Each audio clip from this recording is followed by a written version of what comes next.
sorry, we're all out.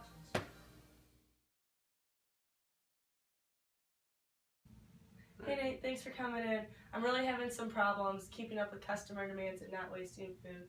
On the board over here I have my current forecasting, and I'm really confused because right now my forecasting is pretty much meeting up with my demand. Okay, I think I see the problem. Even though your forecast is 40 and your actual demand is 38, that may just be for week 7, and I think I can help you out. What you need to do is go a few steps further and plan for week 8, 9, and 10. So if you go to 8, week 9, and week 10, and you do the same formula where you go 6 weeks back for forecasting, you'll actually find out that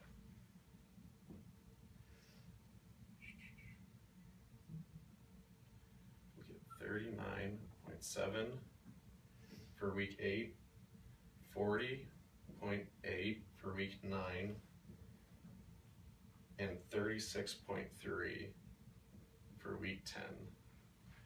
And now, while that seems pretty close, there may be actually better ways to do this.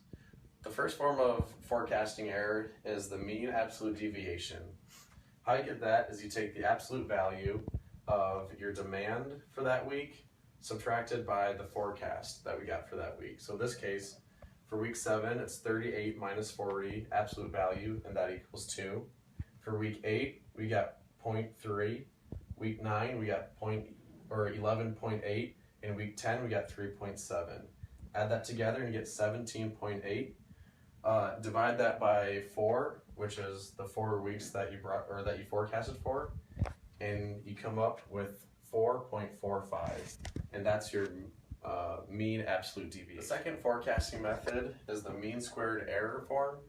The way you get this is you take your demand just like last time and subtract it by your forecast for that week, and then you take that number and square it.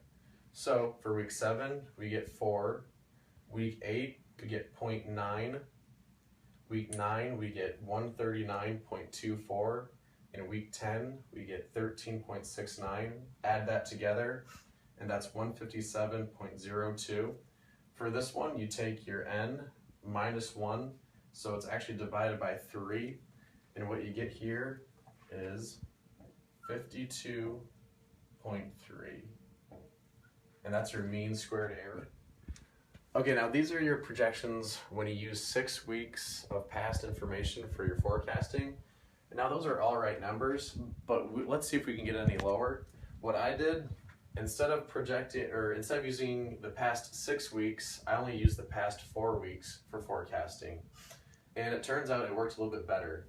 For mean squared error, we actually got 27.3, and for mean absolute deviation, we only got 4, which both these numbers are lower than your n equals 6.